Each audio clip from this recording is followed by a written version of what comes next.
bukti sejarah mengatakan bahwa Yesus itu adalah pernah disalibkan, kita menuju ke sejarah seorang sejarawan ya, yang menuliskan buku di Antiquities ya, di buku nomor 18 chapter 3 ya. Jadi kita harus menuju ke websitenya perpustakaan ya, perpustakaan luar negeri ya, ini Pertus Digital Library. Nah, kita ke sini. Ya, ini bahasa Inggris ya. Saya terjemahkan Indonesia ya, secara otomatis. Nah, pada waktu itu ada Yesus seorang yang bijaksana, jika memang sah untuk menyebut dia seorang manusia, karena dia adalah seorang pelaku pekerjaan-pekerjaan ajaib ya, seorang guru bagi orang-orang yang menerima kebenaran. Dengan senang hati dia menarik banyak orang Yahudi dan orang yang bukan Yahudi kepadanya ya.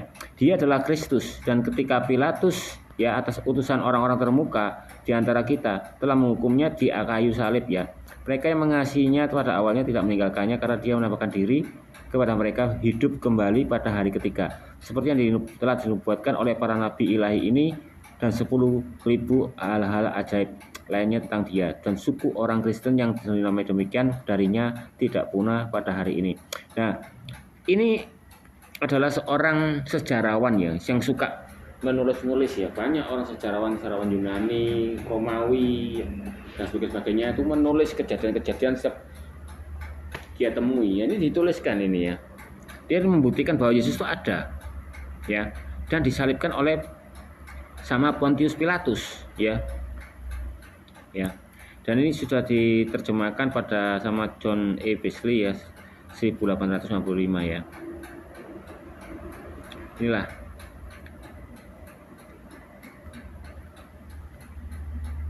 Di sini banyak juga ya, di sini ya, Antiquities ya, of the Jews ya. Yang menciptakan, yang menulisnya adalah seorang sejarawan zaman dulu ya, Flavius Josephus ya. Ini bukan orang Kristen ya, tapi dia menuliskan ya. Anda bisa cari di sini ya. Oke, kita menuju ke Antiquities ya. Ini buku rekaman ya, yang sejarawan yang menuliskan kejadian-kejadiannya yang di Yahudi ya. Kita lihat ke 29.1 ini ya. Jadi di buku 20 ya, chapter 9 ya. Bisa kita lihat dari sini aja ya. Di pustakaan ini aja lah, pustakaan kita lihat ini aja ya. Ini kita translate dari Indonesia bentar lagi ya. Bentar ya, saya terjemahkan aja langsung ini ya. Dan sekarang setelah mendengar kematian Kristus, Kaisar mengirim Albinus ke Yudea sebagai prokurator, namun raja mencabut jabatan imam besar dari Yusuf ya, dan memberikan seksi jabatan itu kepada putra Ananus, dan juga disebut Ananus sekarang ya. Laporan itu mengatakan bahwa Ananus yang tertua terbukti ya, dan sebagainya, dan melaksanakan tugas sebagai imam besar sebagai Tuhan yang telah menikmati martabat ya.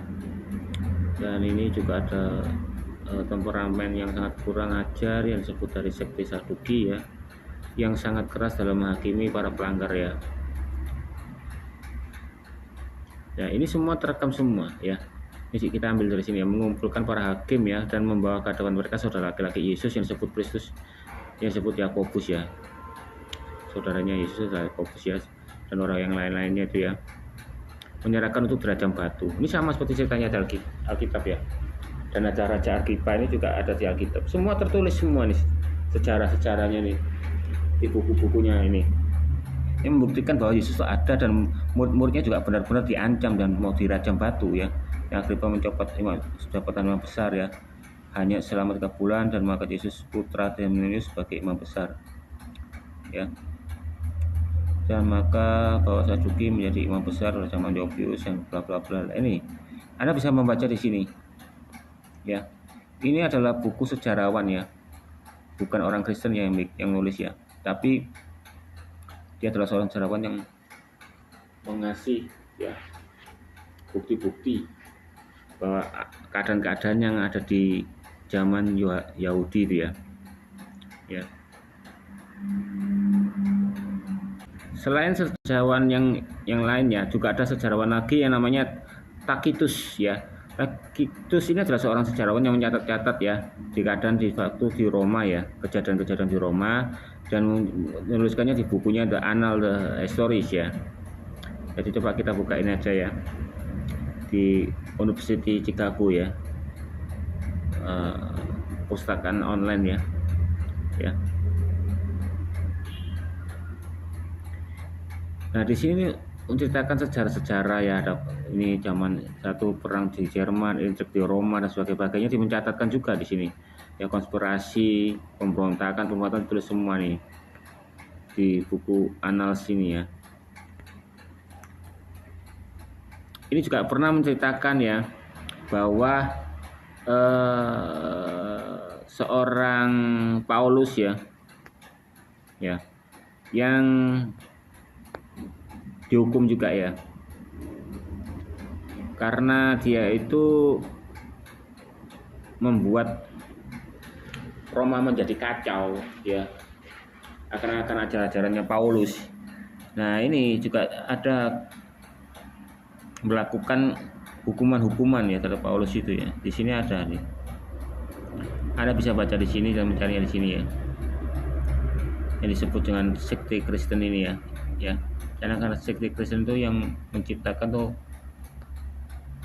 ya orang Roma itu sendiri ya, waktu zaman Paulus itu, bukan Paulusnya sendiri yang menciptakan Kristen ya.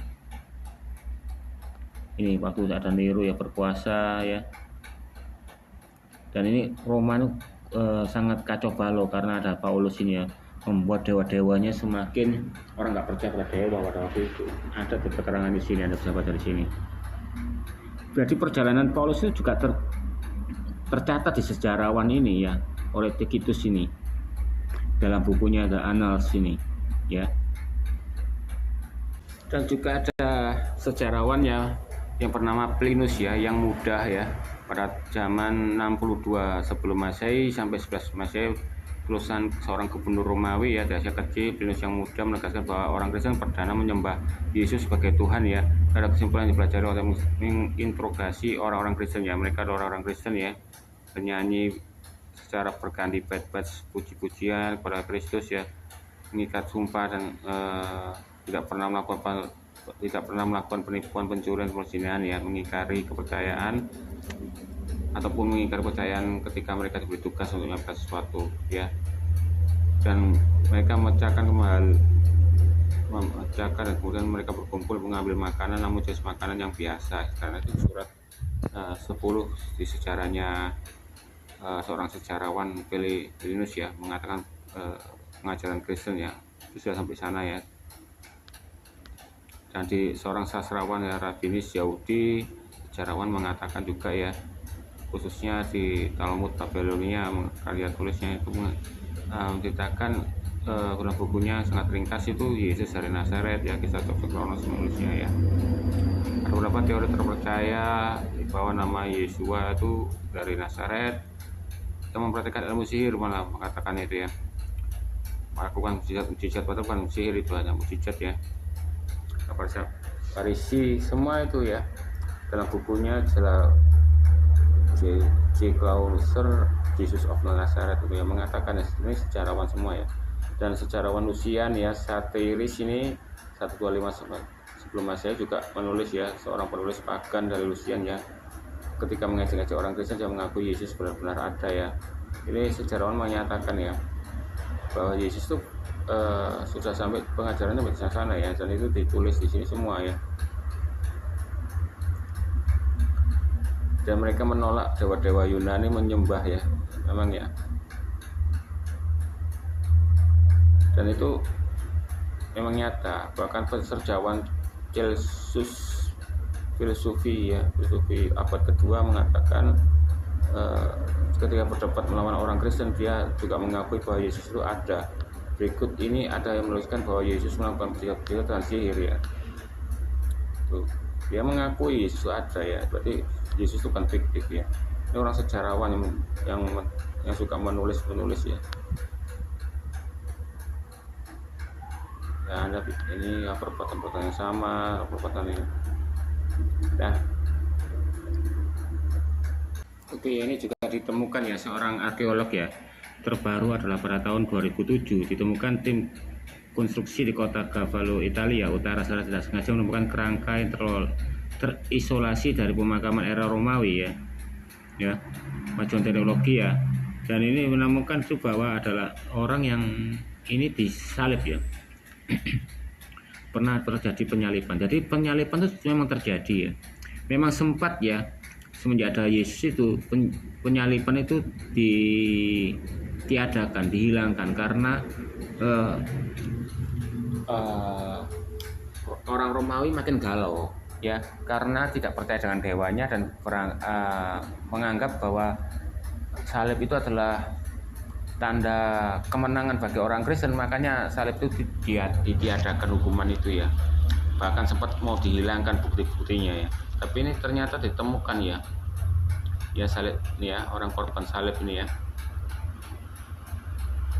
Dan korban salib ini adalah namanya ini gak salah siapa ya, saya lupa.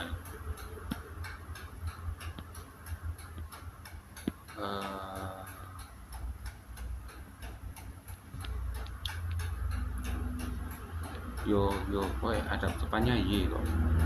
Ini mungkin agak lebih lain ya, kurang jelas yang ini. Ini ya mayat yang korban salib ini namanya itu adalah Yehohanan ben Hakol ya, adalah nama di atas kubur itu ya. Dia seorang aktivis politik seperti Yesus Kristus ya. Dan bahkan orang Romawi sendiri menganggap penyaliban itu biadab ya, orator dari semua hukuman dan paling kejam ya. Soalnya kenapa? Salib itu lebih kejam ya. Sebelum disalib disiksa dulu, dicambuk pakai yang ujungnya itu ada tulang-tulang ya, dan itu akan menancap ke dalam punggung ya dan sebagainya, dan suruh memanggul salibnya sendiri sampai kehabisan darah ya, dan dipakukan ya juga ya, lutut dipakukan. Di bagian pantat itu menurut sejarawan mengatakan bagian pantat dikasihkan kayu kecil ya buat duduk itu ya, jadi miring gitu, terus lututnya dipaku, dan di bagian pergelangan kaki juga dipaku. Dan yang mengatakan Yesus disalib bagian telapak itu salah, itu gak masuk akal ya, itu akan ceklek itu.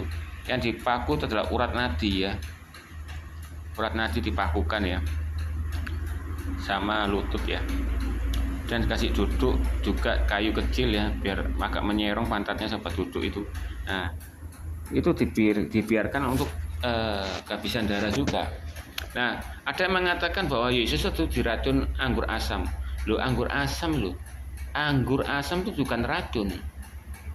Anggur yang tersimpan lama, terfragmentasi jadi asam, dan itu tidak meracunkan. Apalagi Yesus cuma mengecap, tidak meminum ya, tidak ngeglek ya. Misalnya mengecap itu misalnya iprit lah, biar apa? Biar dia bisa keluar suaranya ya, untuk mengucapkan mazmur apa, nyanyian, yaitu Elai Elai lama sabachthani ya. Elai Elai lama sabachthani adalah mazmur lagu ciptaannya Daud ya, yang bait-baitnya itu menceritakan Yesus, dia akan dianiaya dan dibenci ya, melempar buang undi dan sebagainya. Itu semua baitnya itu semua mengenai Yesus semua. Jadi dia membahasakan kepada murid-muridnya dan orang-orang yang melihatnya dia dan para pembaca firman Tuhan ini, membaca Alkitab ini, mengerti bahwa Ela Ela lama sabachthani itu lagu sudah diciptakan oleh Daud, dan Daud itu sudah meramalkannya ya. Dan makanya kenapa Yesus itu kalau orang Farisi kan pinter kan, beda dengan orang Islam. Jadi dia mengatakan aku adalah Bapa dan Bapa adalah aku. Akhirnya kan merasa tersindir. Kamu menganggap dirimu Tuhan, berarti pinter dia. Beda dengan Islam, Islam nggak akan nyambung. Jadi orang Farisi itu lebih pinter pada orang Islam ya. Jadi dia nyambung. Kamu berkata bahwa dirimu adalah Yahweh, Tuhan. Makanya dilempar batu. Makanya dia menghilang. Bukan lari, menghilang dalam kejap mata. Kalau lari masih kelihatan, bisa dikejar. Ini menghilang langsung, lenyap. Jadi memang kenapa? Bukan takut ya, karena belum waktunya. Yang pertama, yang kedua, dia dinubuatkan sebagai korban penebus dosa lewat salib. Kenapa harus salib? Nah, salib itu adalah terkutuklah orang yang digantung di kayu salib. Yesus rela menjadi kutuk bagi kita, biar apa? Kutuk kita tuh diambil alih sama Yesus dengan membuatnya menjadi terkutuk. Gitu loh. Kamu berkata sama pacarmu, aku rela mati sama kamu, cintaku padamu, aku loncat. Tapi kamu nggak terbukti kamu loncat. Nah, Yesus membuktikan, kutukmu sudah kutanggung. Mana buktinya? Itu terkutuklah orang yang digantung di kayu salib, ya kan? Dan apa, hinaanmu, sakit batinmu sudah kutanggung. Mana buktinya? Aku juga dihina demi kamu, ya, agar kamu akan mendapatkan kelegaan dan kegembiraan dan hati damai sejahtera sebagai penggantinya. Nah itu kan. Dan banyak orang ya, bukan hanya kitab-kitab palsu, Al-Quran palsu ya, yang mengatakan Yesus itu nggak disalib dan sebagainya, Mesias itu nggak disalib dan sebagainya. Itu Yesus sudah berkata duluan ya. Hati-hatilah terhadap Mesias palsu. Bukan berarti ada orang yang ngaku Mesias saja, tapi ada orang yang mengaku ada, oh Mesias itu sana, dia tuh nggak mati, nggak disalib, dia tuh hidup, menikah sama orang sana, sama ke sana. Nah, itu jangan kau percayai ya. Karena apa? Saksinya adalah 12 murid Rasul itu. Bahkan dia mempertahankan kepercayaannya sampai dia rela mati, ya. Apakah orang bodoh yang rela mati terhadap orang yang salah, ya kan? Nah, kalau Muhammad waktu dia mati diracun ya sama oleh orang perempuan Yahudi dengan kasih gulai kambing atau kambing ya, dikasih cyanida atau kasih racun ya, dia berkata, jika kamu memang adalah seorang nabi, maka kau tidak akan kenapa-kenapa makan racun itu. Dan Muhammad tertantang, saya ada nabi yuk, buktikan. Dia makan kambing itu, akhirnya mati ya. Anda bisa lihat ya haditsnya ya, bahwa Muhammad itu meninggal dan sehingga air liurnya itu ya menetes, berarti apa? Keracunan ya. Dan itu pun nggak dikuburkan langsung, bahkan khalifah-khalifahnya, sahabat-sahabatnya ya, itu pada sibuk memilih siapa yang sebagai penggantinya Muhammad. Jadi Muhammad tuh dikuburkan baru 3 hari, di hadisnya ada itu. Nah, jadi kita berpikirlah ya, untuk apa Rasul Paulus itu ya, yang dulunya membenci Yesus, ajaran Nasrani, dia akhirnya berubah dan bertobat ya. Bahkan dia rela mati dan dia rela bodoh karena Kristus. Bodoh karena Kristus apa? Goblok mencintai ya. Lebih baik goblok mencintai karena Tuhan, karena Yesus, daripada goblok mencintai karena seorang wanita atau pria, ya kan? Istilahnya gitu.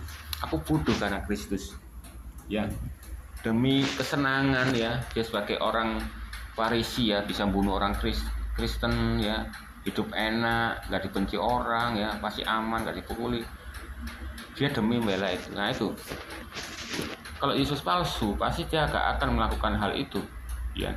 Dan sejarawan mengatakan, menuliskan ada Paulus di sana dan membuat kekacauan di Roma karena banyak orang yang nggak percaya dengan Dewa Zeus lagi. Ini tercatat di sini sama Tacitus ini ya, di bukunya ini. Bahkan Tacitus ini menghina Kristen ya, karena memang sejarah Tacitus ini adalah seorang Romawi yang percaya dengan Dewa Zeus. Dan semuanya tercatat semua sejarawan ya. Ini membuktikan bahwa pengajaran Paulus itu memang ada, nggak dibuat-buat. Dan waktu Yesus disalibkan sama sejarah yang mengenai Yahudi ya juga ada gitu loh. Yang nggak ada itu adalah apa? Muhammad membelah bulan. Orang berkata ya, bulan itu ada silulitnya ya, ada garis tepi lah, kayak silulit itu apa ya, kayak kekeriputan itu nggak sampai satu penuh, bulan penuh, bahkan sampai setengahnya bulan pun nggak penuh. Ini hanya berapa meter aja sudah dianggap itu bulan tuh pernah terbelah, lah konyol ya kan. Kita lihat aja di bulan ini. Nah, ya.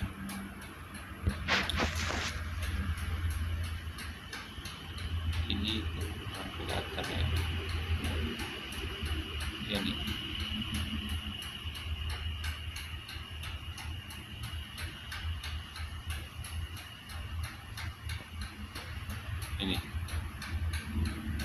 Ini yang sebelah sini ya, tidak ada garis belahannya, tapi di belah bulannya lagi yang baliknya itu ada belahannya, nggak sampai separuh bulan. Ini menandakan apa? Kita dari sini aja kelihatan bentuk mukanya bulan ini ya, berbeda dengan baliknya ya, berarti menandakan bulan itu bulat ya, bulat tuh. Dan kalau kita bisa searching ya, membelah bulan ini ya, itu adalah syair yang dibuat oleh orang penyair Arab yang dicuri oleh Muhammad sebagai mukjizat. Makanya dikatakan hadis yang satu membelah bulan itu bukan membelah bulan mukjizat ya, tapi pada waktu hari kiamat. Ada yang mengatakan hadis yang lainnya membelah bulan itu adalah mukjizat yang sudah terjadi. Ya kan aneh kan, pelinci ya. Nah, kita saja membelah bulan syairnya, nanti akan muncul ini, ada syairnya Arab. Makanya orang-orang bilang itu ya, Al-Quran itu adalah dongeng-dongeng orang terdahulu. Maksudnya yang ngomong itu adalah orang Arabnya sendiri, karena orang Arab tuh ngerti dongeng-dongengnya dia. Makanya dia itu apa, percaya. Ini adalah puisi ya, puisinya Al-Kashi Imru ya. Di situ mengatakan ya, bahwa anaknya Muhammad perempuan ini ya, berjalan dia melafalkan 54 ayat 1, yaitu tentang membelah bulan. Pada saat itu anaknya ini ya, Imu Kasih berkata, oh ternyata itulah yang dicuri ayahmu dari salah satu syair ayahku yang menyebutnya sebagai wahyu yang turun daripada surga, yaitu yang membelah bulan ini. Itu dia mencuri syair ayahnya dibuat mukjizatnya Muhammad. Ada yang mengatakan hadits itu membelah bulan itu kejadiannya akan terjadi pada hari kiamat, dan ada hadits yang mengatakan itu sudah terjadi, bukan hari kiamat tapi sudah terjadi terbelah bulannya. Kan konyol, pelinci ya kan. Dan orang Islam pun lihat gini aja ya, ini apa silulitnya ini ya, ada garis tepi gini, gak sampai separuh bulan aja sudah dianggap pernah terbelah ya. Ini kayak gini nih, ini nggak sampai separuh bulan, ini cuma silulit gini aja dianggap bulan tuh pernah terbelah ya, silulit gini loh ya, ya kan. Jika bulan ini aja ya, bentuk permukaannya ya, antara datarnya gini sama datarnya satunya lagi berbeda, itu menandakan bahwa bulan tuh bulat. Jika matahari itu bulat, bulan itu bulat, masa bumi itu dataran, hamparan, ya? Sedangkan dalam kitab mengatakan di Yesaya 40 ayat 22 mengatakan bumi itu adalah bulat. Oke, ini ada satu web yang bagus nih ya. Ini kenapa penggunaan kemenyan sebagai obat dapat membantu menjelaskan pemberian kepada orang Majus. Kenapa orang Majus itu memberikan kemenyan, emas dan mur ya? Ya, ini menyatakan ya, bagi orang Majus ini adalah orang penyembah berhala ya sebetulnya ya, tapi dia mendapatkan nubuatan di sembahannya yang berhala itu bahwa akan hadir seorang raja ya, seorang raja yang berkuasa ya, pada waktu bintang itu ya, bintang timur itu nyala ya. Jadi Yesus itu adalah terang dunia itu adalah penginjilan ya. Bintang timur itu cuma menandakan bahwa Yesus itu pernah sebagai petunjuk bagi orang Majus ini, akan seorang raja yang akan lahir ya sebagai petunjuknya.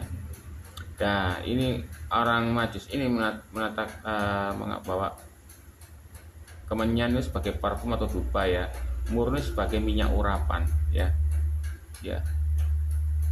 Dan emas itu adalah sebagai logam mulia ya, yang menyatakan di Raja Seleucus II Galerius pada dewa Apollo di Polytimius pada 243 sebelum Masehi ya,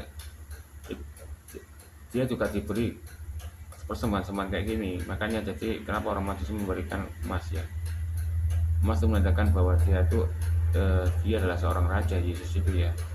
Dan dupa itu adalah suatu korban ya, parfum dan pengharuman untuk mempersiapkan untuk kematiannya dia ya, bakal dia akan meninggal. Dan mur ini adalah urapan bahwa dia akan menjadi orang yang diurapi ya, itulah ya. Dan ya, emas ini melambangkan kedudukan sebagai raja ya, kemenyan itu sebagai perannya sebagai imam ya, dan mur merupakan petanda kematian untuk pembalaseman, maksudnya gitu ya. Mur itu adalah minyak ya, minyak merupakan petanda kematian pembalasemannya. Jadi orang Majus ini akan tahu kalau akan riwayatnya Yesus ini akan jadi apa ya. Karena kemenyan itu juga ya menghambat peradangan yang merusak jaringan tulang rawan dan menyebabkan nyeri rendang sendi ya. Dan untuk kemenyan sebagai obat herbal untuk mengobati radang sendi di masyarakat Afrika Utara ya.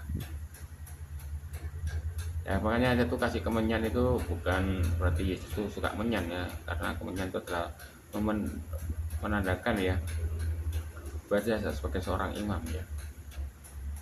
Dan mur dan minyak ini ya ada sebagai pertanda kematian ya, atau pembalaseman. Dan emas itu adalah menandakan dia adalah seorang raja. Seperti ini juga ya, dimanakah Yesus itu dilahirkan ya, jelas pasti di Bethlehem ya. Ya ini adalah bukti juga sejarawan ya, sebuah lukisan di tahun 1301 ya, Pak Yesus ini ada di Bethlehem ya. Dan seorang malaikat di sana melayani, dan seorang Majus juga di situ ya. Dan pada waktu kecil ini ya dipertunjukkan ya,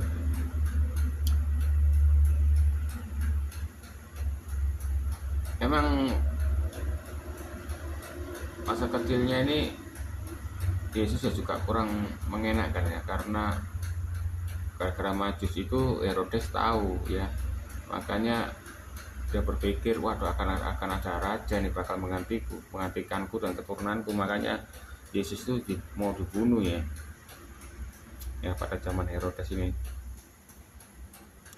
Akhirnya dia menyingkir, akhirnya ke Nazaret ya, makanya Yesus dipanggil Nazaret, bahkan dianggap Yesus itu lahir dari Nazaret karena tidak ada nabi yang dari Nazaret, apalagi nabi di luar Israel, tambah nggak mungkin ya.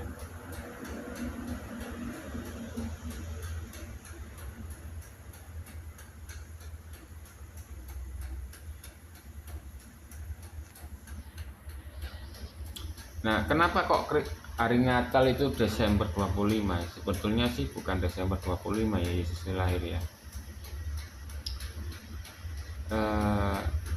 Kalau kita bisa lihat ya, ini ya, lihat dari sejarahnya ya. Kalau mengatakan itu kalau zaman Herodes itu tahun 4 sebelum Masehi ya.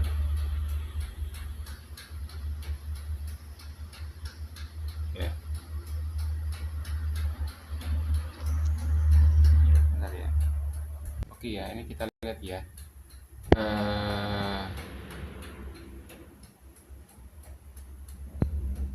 Mengatakan bahwa Yesus itu pada tahun 4 sebelum Masehi ya. Ya. Sebelum Masehi ini artinya istilahnya itu sesudah Kristus ya. Hebatnya tuh abad tuh ya. After Christ ya. Sesudah Kristus dan sebelum Kristus ya. Nggak ada abad mengatakan sebelum Muhammad dan sebelum ada Muhammad, nggak ada ya.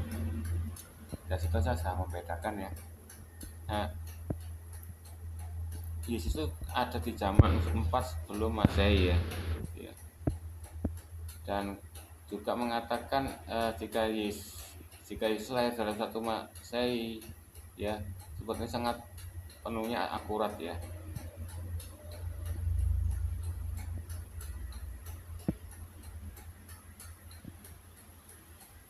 Atau lebih awal ya. Karena ini ya, Anno Domini ya. Anno Domini itu adalah sesudah Kristus ya.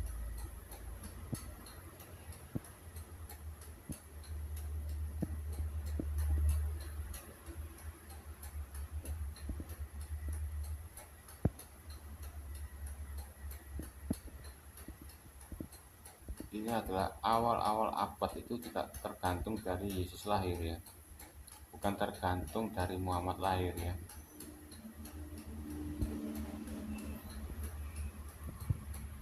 Sebelum Masehi dan sesudah Masehi. Jadi sebelum itu adalah sebelum Kristus dan sesudah Kristus.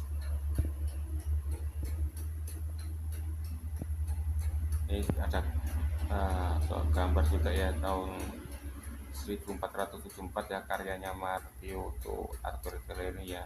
Ada Yusuf sama Maria ya, dewasa ya. Bahkan orang Islam mengatakan Yusuf menikahi Maria pada umur 12 tahun, konyol sekali ya.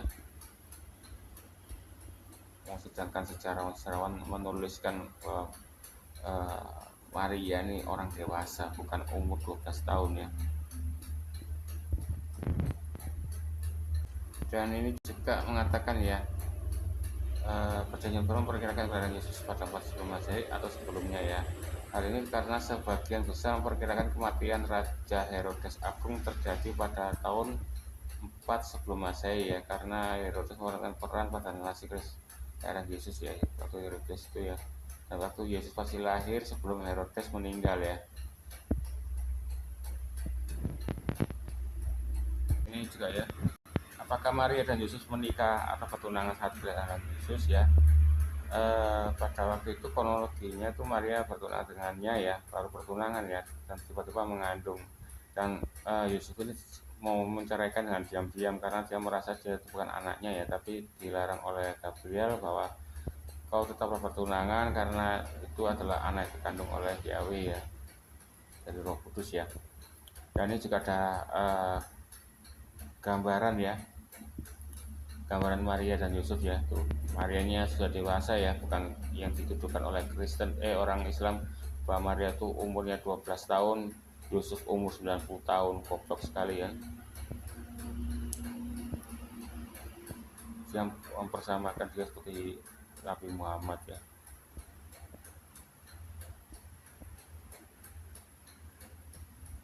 Ini ya, ibunya Maria telah bertunangan dengan Yusuf di sini ya. Yusuf ingin memutuskan untuk menceraikan Maria karena kehamilannya tak terduga, tapi seorang malaikat memperingatkannya dia ya. Dan dia tetap tetap mengambil Maria sebagai istrinya ya. Dan karena kalau seorang wanita ya, kalau ketahuan punya anak di luar nikah itu pasti dirajam batu ya. Nah, orang Islam loh bilang Maria tuh umur 12 tahun, kok melahirkan itu loh 12 tahun, siapa yang memperkosa Maria itu loh. Bahkan ya Maria bertemu dengan Yohanes Pembaptis ya, bapak ibunya Yohanes Pembaptis ya. Dia tuh memanggil dia tuh nggak seperti manggil kakek pun nenek. Kok memang seharusnya Maria tuh umur 12 tahun dia pasti manggil bapak ibunya Yohanes Pembaptis lah kakek atau nenek ya, tapi dia ngomong-ngomong berbahagialah kau perempuan, dia seperti berbicara pada diri sendiri, karena memang Yohanes Pembaptis sama Yesus tuh umurnya nggak terlalu jauh ya.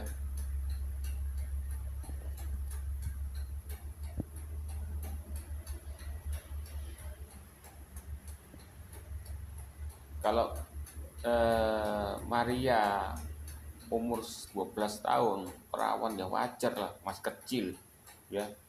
Tapi ini mengatakan kalau perawan berarti dalam kata berarti dia itu orang sudah dewasa ya, bukan 12 tahun. Goblok orang muslim itu ya.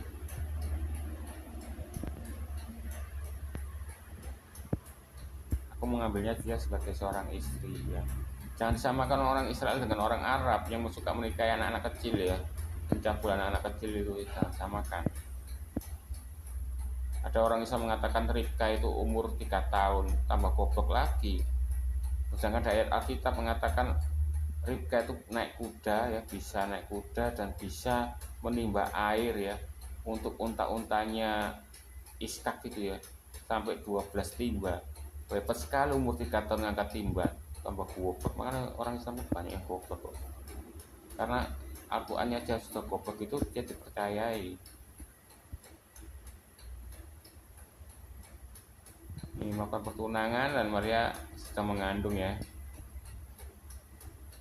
Tapi sayangnya ya waktu itu ada ayat mengatakan kau berkata bapakmu masih hidup, sedangkan bapakmu itu sudah mati. Memang mengatakan memang eh, Yusuf ayah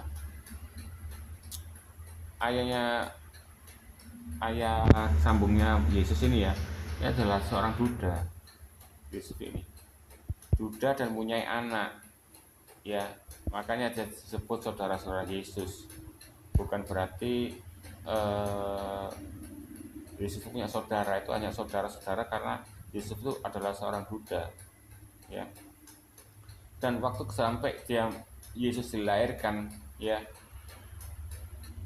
Yusuf pun tidak menggauli Maria. Jadi Maria itu melahirkan Yesus dalam keadaan perawan, sampai Yesus lahir besar disalib, dia masih perawan. Jadi Yusuf itu apa ya, luar biasa ya.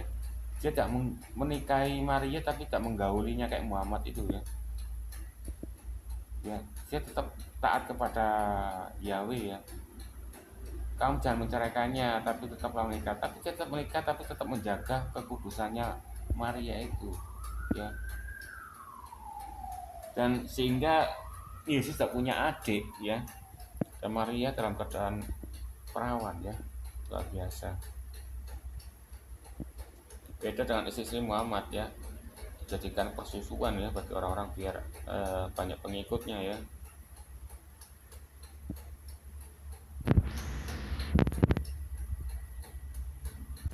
Ya ini ya, siapakah ayah biologis Yesus ya? Ini ya. Ini aja ada ada gambarnya pada abad 16 ini. Ya. Yesus itu abad 4 ya. Ini abad ke-16 ya.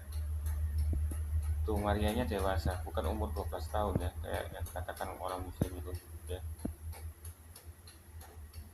Agar Yesus dianggap sepenuhnya manusia menurut standar modern kita ya. Memang Yesus itu ada yang arkeolog menemukan darahnya Yesus itu 23. Seharusnya manusia yang normal itu 46 ya. 23 dari ayah, 23 dari ibunya, tapi Yesus hanya 23 karena dari ibunya aja, karena ayahnya itu tidak ada ya. Bahkan tanpa ayah manusia ya Yesus ya, tapi tetap dianggap manusia seutuhnya ya, karena dia itu hidup ya, walaupun itu nggak mungkin ya. Ya, bahkan perempuan itu ya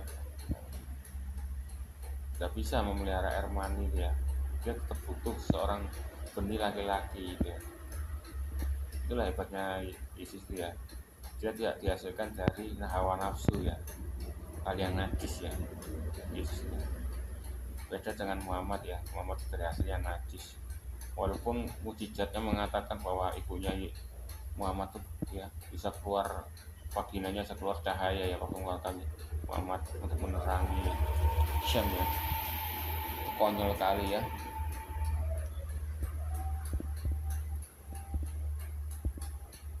Jadi eh, Yusuf ini ya suaminya Maria itu adalah Buddha yang punya anak, dan anaknya itu ya dianggap saudara Yesus. Dan orang Muslim ngomong eh, Yesus itu punya adik dan bagaimana. Ya memang punya adik, tapi nggak bukan dari Maria sendiri ya, itu dari yang lain ya, karena Yusuf itu adalah orang Buddha.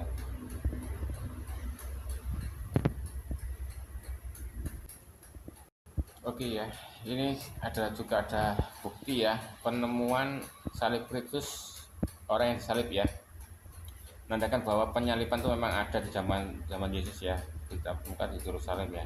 Nah, kita lihat ini ya, apa akun masih nancep ya masih nancep ini. Ini menandakan apa? Menurut sejarawan ya, bahwa untuk mempercepat proses penguburan ya, bagi orang Yahudi itu jangan mengubur setelah malam ya, jadi sore-sore cepat dibunuh ya. Makanya kalau yang masih hidup dipatahkan kakinya. Makanya Yesus tuh lebih mati dulu, jadi tidak dipatahkan kakinya ya, sesuai dengan tertulis di Taurat juga ya, dia tidak dipatahkan kakinya ya.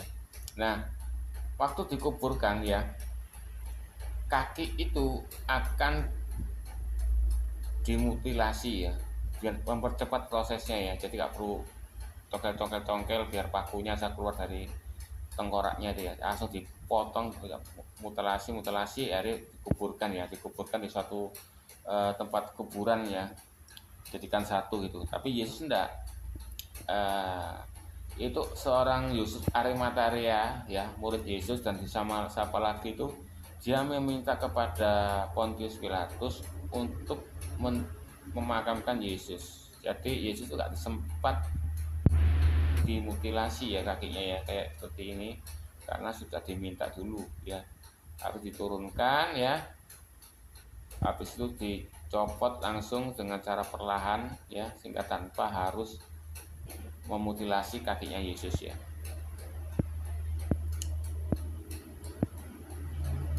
Maklum kalau orang Roma itu kan malas, dan kalau orang bekerja kan malas nyukipi satu-satu paku demi seorang penjahat atau orang ini, malas, akhirnya dimutilasi, dipotong-potong, udah kubur gitu aja. Yesus lain, Yesus itu yang menurunkan adalah Yusuf Arimatea ya. Jadi proses penurunan Yesus dari kayu salib sampai copot-copot itu muridnya Yesus sendiri yang melakukan ya.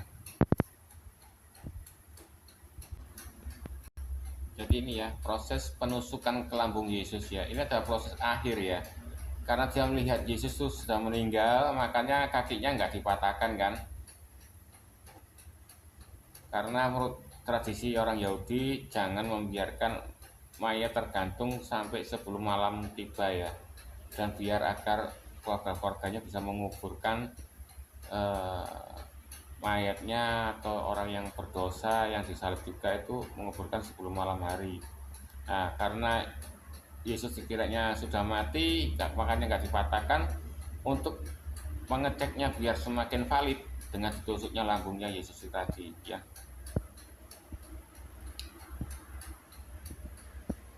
Nah, proses-proses seperti ini adalah kejam ini ya. Yang paling benernya ya ini, seperti yang di paus ini ya, dia tuh duduk itu, ada kayu kecil ya sebagai duduk itu, dan cumanya pakunya itu seharusnya sebenarnya itu, kalau menurut sejarah itu lutut ya, untuk menyangga lebih mudah, jadi lututnya juga dipaku ya. Menurut sejarah yang ditemukan dari mayat itu, lututnya juga dipaku. Nah, pakunya ini juga tajam-tajam, makanya penghukuman yang terkejam itu salib ya, daripada digantung atau ditembak mati ya. Ini paling kejam ini. Ini darahmu akan habis, kamu akan kering, mengalami hidrasi. Makanya Yesus butuh anggur asam ya, anggur yang sudah terfermentasi, anggur yang sudah tersimpan lama, yang sangat asam ya, bukan beracun loh. Anggur tuh semakin disimpan semakin lama tuh kan jadi beracun. Hanya musim tolol aja ngomong itu anggur itu beracun. Anggur semakin disimpan berabad-abad semakin bagus, semakin keras, semakin asam ya, gitu loh. Nah, Yesus minum itu agar ya bermazmur dan menyanyi untuk mengatakan elai lama sabachthani ya. Ini Anda bisa baca sendiri artinya elai lama sabachthani ya. Ini adalah di Mazmur ya. Daud itu adalah sebuah lagu ya. Dan bait-bait lagunya itu mengenai Yesus. Ya, kita ke elai sabachthani yang ke Mazmur.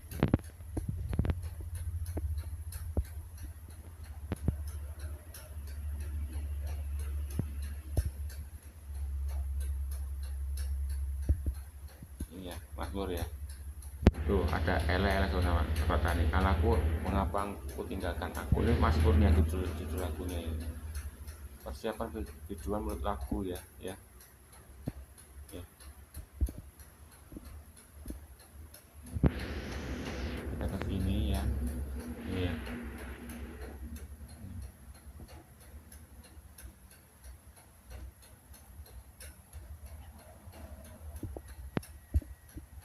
Aku berseru tetapi engkau tetap jauh. Yaitu pemimpinan puji-pujian ya.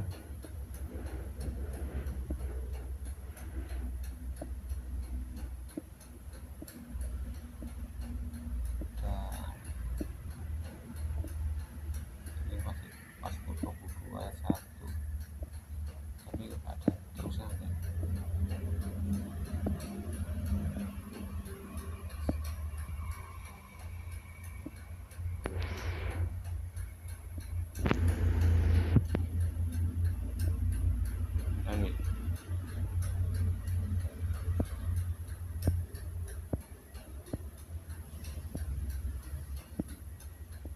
isi lagu baitnya nih ya. Sebab engkau menyambut dia dengan berkat yang melimpah. Ini lagu nih, bait. Cuma saya nggak tahu nadanya gimana ya. Ya, tanganmu akan menjangkau semua musuhmu, tangan kananmu akan menjangkau orang-orang yang membenci engkau ya. Anda mengatakan watak atasmu, hati muslihat yang bangkitlah, aku berkata padamu ya.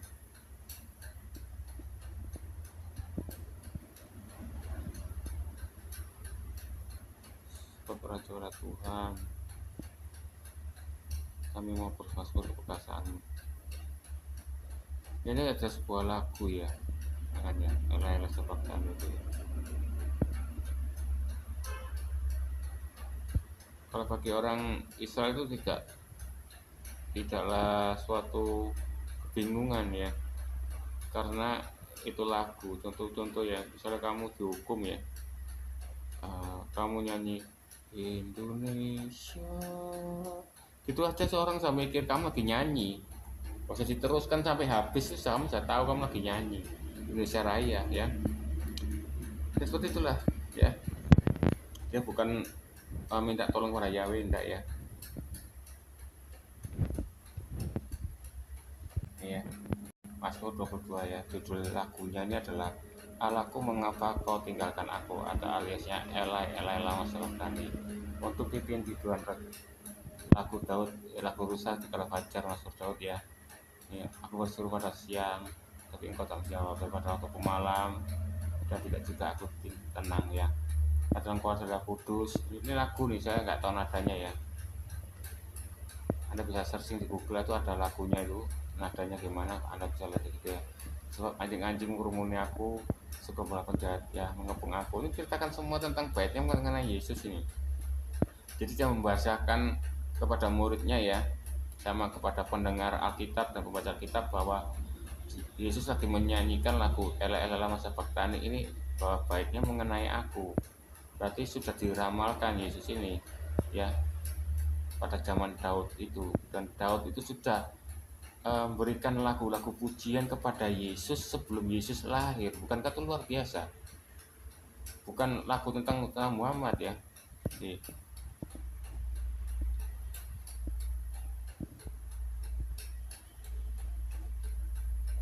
segala ujung bumi akan mengingat dan berpaling pada Tuhan, dan segala kaum dan bangsa-bangsa akan sujud menyembah di hadapannya ya.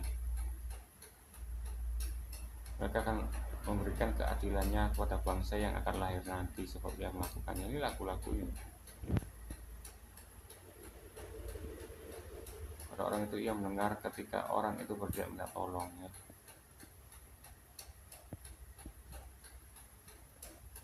Nah inilah mereka menusuk tangan dan kakiku ya, ngepung aku ya. Ya inilah, berarti lagu-lagu ini hanya Daud ciptakan untuk Yesus ya, untuk cicitnya ibaratnya ya, kan Yesus kan keturunan Daud ya. Daud sudah menyanyikan lagu untuk dia ya, luar biasa. Oke, ini ada sejarah ya, arkeolog ya. Anda melihat ya, arkeolog ini ya, arkeolog ini adalah arkeolog orang luar negeri ya. Dia mendapatkan mimpi ya, mimpi diperlihatkan oleh Yesus ya, agar membongkar di bawah penyalipan Yesus, yaitu Golgota. Dan ternyata di sana tertemui ya, ini yang menemukan ya, menemui tabut perjanjian yang telah dicuri oleh orang Romawi, disembunyikan itu ya. Itu ternyata di bawahnya Yesus itu disalibkan. Nah, kalau Anda tahu di Taurat ya, mesebah persembahan ya, korban bakaran itu apa? Korban bakaran itu dengan cara ya disembelih dan dibakar kan oleh imam ya. Tapi darahnya itu juga dipercikan ke tabut perjanjian. Ya. Tabut perjanjian itu kayak model kayak tandu gitu ya. Yang ada huruf-hurufnya itu ya.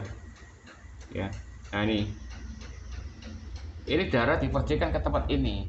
Di sini terdapat itu adalah 2 loh batu ya, isi 10 perintah Allah dan roti mana dan tongkat Musa. Di sini cuma isinya cuma itu aja ya. Dan hanya orang suku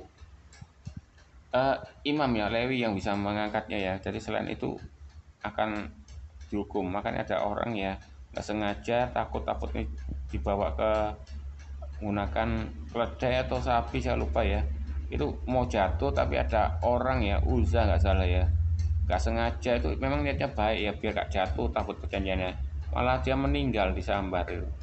Berarti Yahweh itu tegas ya. Kalau dia berkata hanya yang megang tabut perjanjian ada suku Lewi ya, maka jangan coba-coba untuk nyentuh gitu loh, tegas. Daripada kalau Muhammad tuh ya Allahnya pelincah-pelincih. Nanti ngomong A, nanti yang lainnya B ya. Dia bilang minum kamar itu haram ya, tapi di surga ada kamar ya, minuman keras ya. Sungainya mengandung minuman keras, konyol ya. Nah itu kan, dia nih bacakan Yahweh ini tegas ya. Nah, tabut perjanjian ini ternyata dibongkar, itu ada di bawah salib itu. Dan darahnya Yesus itu yang sebagai korban penebus dosa itu. Yesus kan jantan kan, korban itu harus jantan dan tidak berdosa dan tidak cacat. Yesus gak cacat, walaupun dia gen kromosomnya itu cuma 23 ya, bukan 46 ya. Dia normal, gak cacat, dan dia jantan ya, bukan bencong atau homo kayak Muhammad itu enggak ya. Nah, darahnya tercurahkan ke tabut perjanjian yang disembunyikan di bawah penyalipan itu ya. Berarti Yahweh itu menjaga firman-Nya dan menjaga prosesnya tuh berdemikian hebat ya. Beda dengan Al-Quran ya, firman-Nya dimakan kambing, ayat setannya dimakan sama bangau, dua terbang dan sebagainya ya. Ada yang hilang atau apalah, makan tikus apa ya. Kalau Alkitab dijaga demikian rupa, tidak ada pemalsuan ya, kecuali kok terjemahannya tuh yang direvisi ya, karena bahasa Ibrani itu juga susah ya. Nah, jadi bahkan prosesnya aja, penyalipan korban dosa aja pun Yesus Yahweh itu gak pernah meleset. Darahnya tetap terpercikan dari korban penebus dosa, yaitu Yesus itu disalibkan, darahnya tercurah di tabut perjanjian itu yang ditemukan. Nah, sayangnya ya penemunya ini ya tiba-tiba dia menghilang dan mayatnya tidak ditemukan. Aku yakin nih pasti orang Yahudi nih, karena gara-gara dia banyak yang percaya Yesus adalah Tuhan ya. Kalau Islam kata tak mungkin, pasti Pak Yahudi. Babsnya menghilang, dia nggak, tak mayatnya nggak ditemukan ya. Nih ternyata disembunyikan di bawahnya salibnya Yesus ini, dan darahnya netes ini dan terbukti. Makanya buktinya apa Yesus itu kok darahnya kromosomnya 23 ini tak bisa ditemukan darahnya, dan DNA-nya dicek ya. Nggak seperti Muhammad ya, buktinya belah bulan nggak ada, siapa saksinya, nggak ada buktinya, sejarahnya nggak ada ya kan. Sejarah yang aku kan lo nggak ada plus. Kalau Alkitab ada sejarahnya, dari Yesus lahir ya ada sejarahnya, ada saksinya ya, sejarawan yang menyaksikan, dan bahkan tempat dari Bethlehem ya, tempat palungannya apanya semuanya ada lengkap ya. Kalau Muhammad nggak ada ya. Saksinya Muhammad mujizatnya, tangannya jarinya keluar air bisa mau ngasih minum orang 1.500 itu menurut hadis, mana saksinya? Siapa? Nggak ada saksinya. Kalau Muhammad itu baik, ngasih makan, mendulangi dengan tangannya orang fakir miskin, itu aja hadis palsu, jadi ada saksinya. Nah ini Yesus nih luar biasa ya, ditemukan darahnya yang netes di tabut perjanjian ya. Berarti Yahweh itu mengenapi tata cara yang dia buat sendiri. Korban penebus dosa itu tercurahkan darahnya lewat tabut perjanjian ya, tercurahkan ya. Makanya Yesus itu dihina sama Farisi, darahmu kan tercurahkan di tabut mana, mau tabut perjanjiannya dicuri kok belum ditemukan. Kamu berkata bait suci akan terbelah, ya memang terbelah kan, waktu Yesus disalib gempa bumi, bait suci terbelah menjadi dua, dan bait suci akan dibangkitkan lagi dalam 3 hari. Nah orang Farisi mikir, mau bait suci bangunnya loh sampai bertahun-tahun, kamu bisa membangunkan bait suci 3 hari. Dan muridnya baru sadar, artinya bait suci itu apa? Tubuh bagi anak-anak Tuhan yang percaya. Dan anak-anak Tuhan yang percaya pada Yesus adalah Tuhan, tubuhnya akan menjadi bait Roh Kudus ya, sebagai bait doa ya. Inilah suksesnya. Anda bisa lihat sendiri, sejarah-sejarahnya ada. Tuh, tempat WhatsApp. Tuh, kan sampai topik itu. Jadi bukan dongeng ya, ada sejarahnya. Oke, sekian dulu.